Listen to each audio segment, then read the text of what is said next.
नमस्कार दर्शक बंधु। वास्तुशास्त्र अनुसार आम शयन कक्ष माने बेडरूम आम घरर एक गुरुत्वपूर्ण अंग अटे। शयन कक्षरे केउ सबु जिनिस रखिबा उचित और केउ सबु जिनिस रखिबा उचित नुहे तार संपूर्ण विवरणी वास्तुशास्त्र रे वर्णित अछि। बेले बेले आमे आम शोइबा घरे एमिति किछि जिनिस किंबा फोटो की मूर्ति आदि रखि दउ किंबा बिछଣା पाखरे किछि एमिति जिनिस रखि दउ जेउथि पई आम जीवन रे नकारात्मक ऊर्जार संचार होई थाए। घरे अनेक असुविधा हुए, घरे कलह अशांति लागि रहे। वास्तुशास्त्र अनुसार एमिति किछि जिनिस अछि जाहाकु भूल रे भी निज पाखरे रखिबा उचित नुहे। जदि आपण चाहुछंती आपणक शोइबा घरु नकारात्मक ऊर्जा दूरे जाऊ बोली एवं सकारात्मक ऊर्जार संचार हेउ बोली तेबे शोइबा समय रे किछि एमिति जिनिस अछि जाहाकु निज तकिया तळे निहाती रखि सुअंतु। एही जिनिस गुडिक पाखरे रखि शोइले आपणकु सकारात्मक ऊर्जार साथ मिलिबो। घरर महिला माने मा लक्ष्मी को कृपा और आशीर्वाद जदि चाहुछंती तेबे निश्चित ही कुहा जाइथिबा जिनिसकु निज तकिया तळे रखि शोइबा उचित। बंधुगण, वास्तुशास्त्र रे लेखा अछि कि जदि शोइबा समय रे आपण किछि भूल करूछंती तेबे दरिद्रता मरिबा पर्यंत आपणक पिछा छाड़िबो नाही। आपणकु तकिया तळे सेही सबु जिनिस रखिबा कथा जहा वास्तुशास्त्र अनुसारे ठीक अटे। दर्शक बंधु, तकिया तळे एही जिनिस रखि आपण राताराती आपणक भाग्य चमकाई पारिबे। बंद भाग्यर ताला खोली पारिबे। निजर जन्म जन्मांतरर दुख कष्ट मानसिक अशांति को दूर करि पारिबे एवं निज जीवन रे सुख समृद्धि वैभव ऐश्वर्यर प्राप्ति करि पारिबे। आज ये वीडियो रे मु सेही केतोटी जिनिस विषय रे कहिबाकू जाउअछि जाहाकू आपण राति रे शोइबा समय रे निश्चित निज तकिया तळे रखि सुअंतु। बंधुगण, जदि एही जिनिस गुडिक आपण निज तकिया तळे रखि शोउछंती तेबे आपणक दुर्भाग्य सौभाग्य रे बदली जिवो। आपणक जीवनर सबु समस्यार अंत घटिबो एवं आपण निज जीवन रे आगकू जिबे एवं उन्नति करिबे। दर्शक बंधु, अधा अधूरा ज्ञान हित परिवर्ते अहित करिथाए।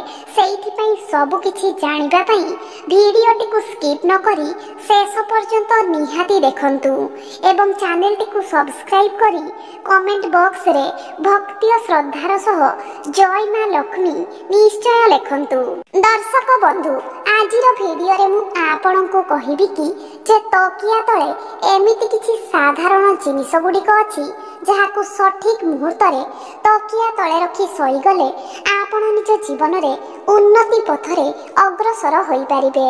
बंधुगण, जदि आपण निज जीवन रे अनेक परिश्रम करूछंती तथापि भी आपणकू धनर अभाव हेउछि, जीवन रे जेतिकी सफलता मिलिबा कथा सेतिकी मिलु नाही, धन आगमनर सबु रास्ता बंद होई जाइछि, आपण मानसिक चिंतारे रहुछंती, सबु बेले आपणक जीवन रे धन संबंधी असुविधा लागि रहुछि तो बुझी जांतु जे एठारे कारण हेउछि किछि ना किछि भूल पई मा लक्ष्मी आपणक उपरे असंतुष्ट अछंती किंबा कौनसी देवादेवींकर क्रोधर शिकार आपण हेउछंती। दर्शक बंधु, ए वीडियो रे मु आपणकू तंत्र शास्त्र रे लेखाथिबा सेई जिनिस गुडिक विषय रे कहिबी जाहाकू तकिया तळे रखि सोइले आपणक दुर्भाग्य सौभाग्य रे बदली जिवो। आपणकू सुख समृद्धि और ऐश्वर्यर प्राप्ति हेबो। तेबे प्रथम जिनिसटी हेउची तुलसी पत्र। एहाकू प्रतिदिन आपण निज तकिया तळे रखि सुअंतु। तुलसी गछ को अत्यंत पवित्र माना जाए। एहाकू मां लक्ष्मीकर स्वरूप बोली माना जाए। तुलसीर प्रतिटी पत्र रे भगवान विष्णुकर वास होइथाए। जदि आपण तुलसी पत्र को निज तकिया तळे रखि शोउछंती तेबे आपणक जीवनरु नकारात्मक शक्ति सबु दूरेई जिवो। आपणक जीवन रे सकारात्मक ऊर्जार संचार हेबो। एहा छडा ध्यान रखंतु जे तुलसी पत्र को राति समय रे ତୋଳିବେ ନାହିଁ, ଦିନରେ ତୋଳିବେ ଏବଂ ରବିବାର ଦିନକୁ ଛାଡ଼ି ଏହି ଉପାୟଟିକୁ ପ୍ରତିଦିନ କରିପାରିବେ।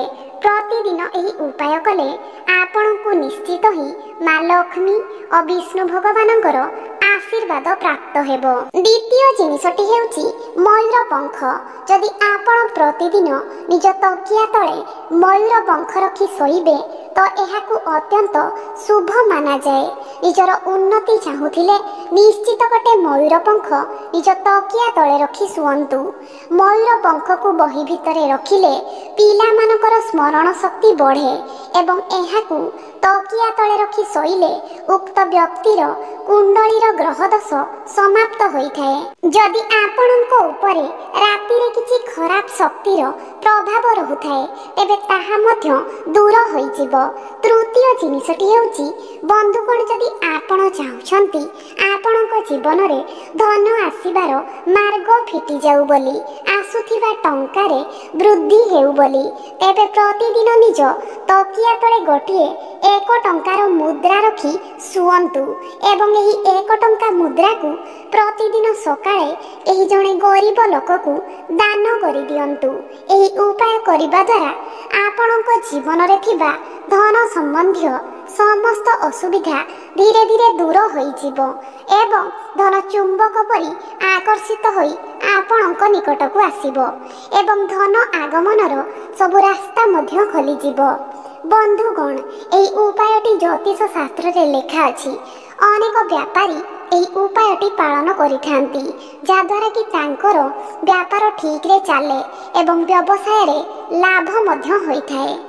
ଦର୍ଶକ ବନ୍ଧୁ, ଯଦି ଆପଣ ଚାହୁଁଛନ୍ତି ଆପଣଙ୍କ ଭାଗ୍ୟ ପ୍ରବଳ ହେଉ, ଭାଗ୍ୟ ଆପଣଙ୍କ ହିତରେ ଯାଉ ବୋଲି, ତେବେ ଏହି ଉପାୟଟିକୁ ନିଶ୍ଚୟ ପାଳନ କରନ୍ତୁ।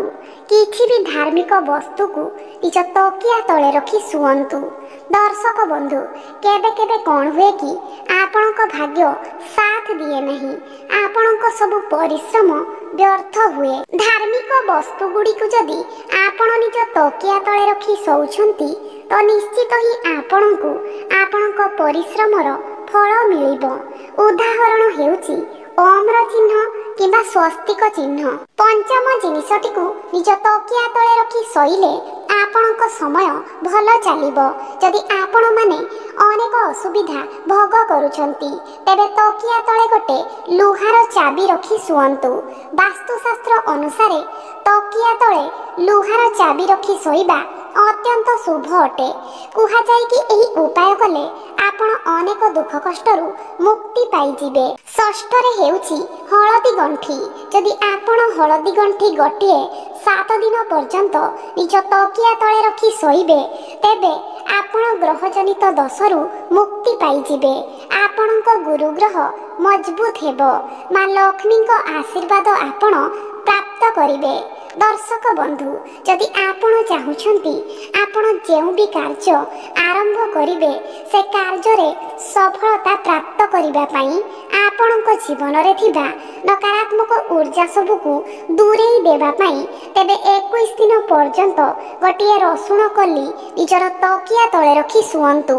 ତେବେ ଆପଣ ଦେଖିବେ ଆପଣଙ୍କ ସବୁ ସମସ୍ୟାରୁ ଆପଣଙ୍କୁ ମୁକ୍ତି ମିଳିଯିବ। ଭାଗ୍ୟ ଆପଣଙ୍କ ହିତରେ ଯିବ। ଆପଣ ଉନ୍ନତି ପଥରେ ଅଗ୍ରସର ହେବେ।